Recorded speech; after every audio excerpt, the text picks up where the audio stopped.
Happy Festivus, everyone.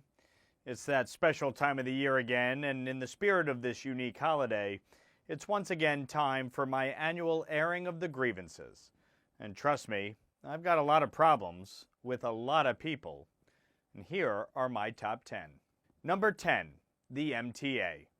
These corrupt clowns run a subway system where innocent strap hangers have to worry about getting burned alive, murdered, or shoved onto the tracks, while hoping an ex-Marine happens to be nearby to save them when a career criminal blows a gasket and threatens to kill everyone on board. Lovely, huh? Worse, if you want to skip the lawless trains and drive around the city, Kathy Hochul is waiting for you with her bullshit congestion pricing tax, all while the MTA loses $700 million a year to fare jumpers.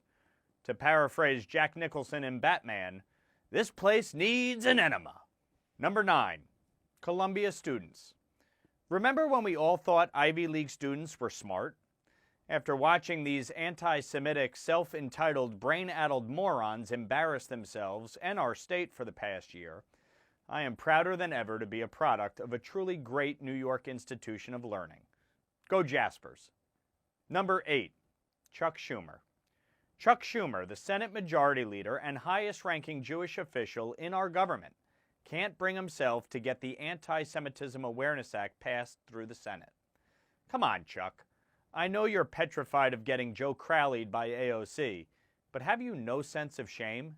You call yourself Shomer, defender of the Jewish people, but in reality you are like cheese on a raw burger, a shanda, a disgrace.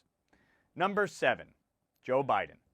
Speaking of forgetful and forgettable, have you ever seen someone's presidency relegated to the ash heap of history quicker than Joe Biden's? Jesus, what a legacy. Record inflation, one international crisis after the next, a disaster at our southern border, Kamala Harris, and a pardon for his wayward son. Enjoy retirement, Joe. They serve ice cream daily. Number 6, crime. Democrats keep telling us that crime is down and New York is safer than it's ever been. It's nonsense, and we all know it. Kathy Hochul and the Democrats have tied the cops' hand with cashless bail, raise the age, discovery, and more. And then there is the ultimate hack, Alvin Bragg, who is more interested in using lawfare to score points with the radical left to help him keep his job than actually doing it. Number 5, Matt Gaetz. Speaking of hacks, happy trails to Matt Gaetz. Florida co-eds, beware. He's back.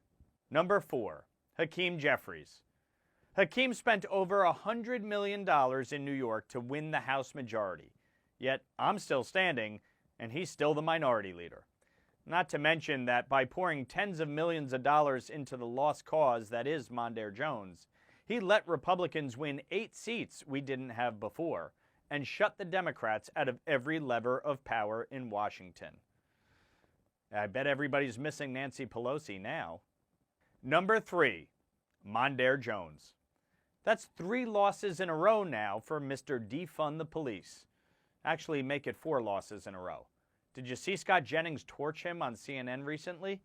Yikes. Good luck, Mondaire. Maybe Lieutenant Governor Delgado will pick you as his running mate in 2026. And if that doesn't work out, well, you can always move back to Brooklyn. Number 2, Eric Adams. How bad of a year was it for Mr. Mayor? Well, when the highlight of your year is getting indicted for soliciting and accepting illegal campaign donations from wealthy foreigners, yikes. Well, there's a silver lining, though.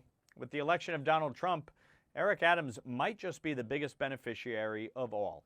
In fact, is there any doubt that Eric Adams joined Jill Biden in voting for Trump? And number 1, Kathy Hochul. Come on, who else would it be? Kathy Hochul is the most unpopular governor in the country. And make no mistake, she's worked her ass off for that title. Hochul's increased state spending by more than $50 billion in less than 4 years. She gave billions to migrants for free housing, clothing, food, health care, and education, all while taxing New Yorkers just for the privilege of driving to work. She's done such a bad job that even her own hand-picked lieutenant governor is retweeting articles about his plans to run against her. No doubt she's going to face a real challenge in 2026. I wonder who could beat her. I might know a guy. Anyway, that's a video for another day. Until then, I wish you all a happy Festivus and a very blessed, healthy, and happy Christmas and Hanukkah with your loved ones. Happy New Year.